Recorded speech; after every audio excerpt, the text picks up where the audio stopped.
ओम नमस्ते जी। आज उत्तर प्रदेश से एक प्रश्न पूछा गया है कि श्री रामचंद्र को आर्य कहाँ पर कहा गया है, इसका प्रमाण दीजिए। आइए आज हम आपको इसका प्रमाण देते हैं। आज हमारे पास वाल्मीकि रामायण है।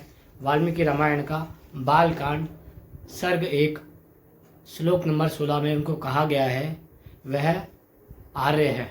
अर्थात जिस प्रकार नदियाँ समुद्र में जाके मिलती है उसी प्रकार सज्जनों का समागम श्री राम के पास लगे रहता है। वह समदृष्टि है, वह न्यायिक है, वह धर्मात्मा है, वह पुरुषार्थी है, वह दानवीर है। वह सदा सज्जनों का साथ देते हैं, सदा धर्मात्माओं की रक्षा करते हैं और सदा दुष्टों का संहार करते हैं। इसलिए उन्हें आर्य कहा जाता है। वह उत्तम गुणों के स्वामी हैं, वो वेदज्ञ है।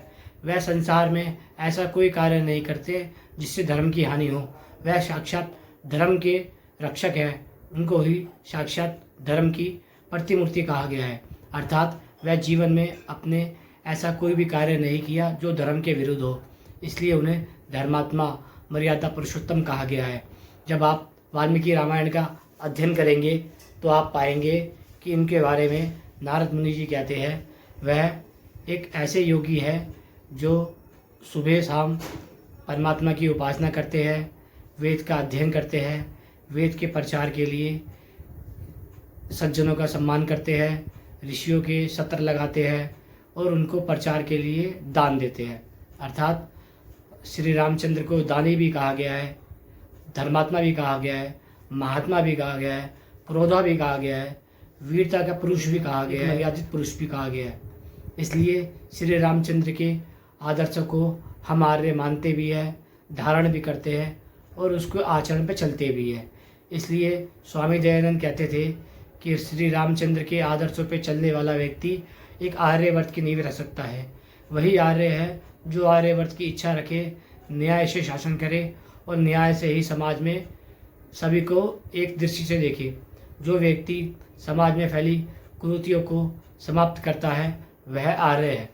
जो समाज में फैले जातिवाद को समाप्त करता है वह आर्य है। जो समाज में फैले पाखंडवाद को समाप्त करता है वह आर्य है। जो समाज में फैली कुरीतियों को जड़ से समाप्त कर देता है वह आर्य है।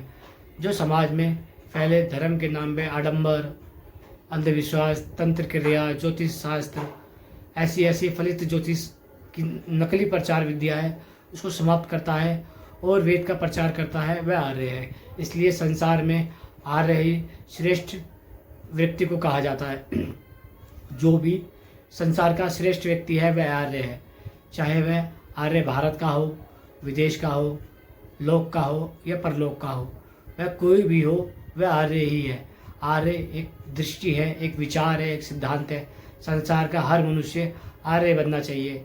जब वह आर्य बनेगा तभी संसार को आर्य बना पाएगा।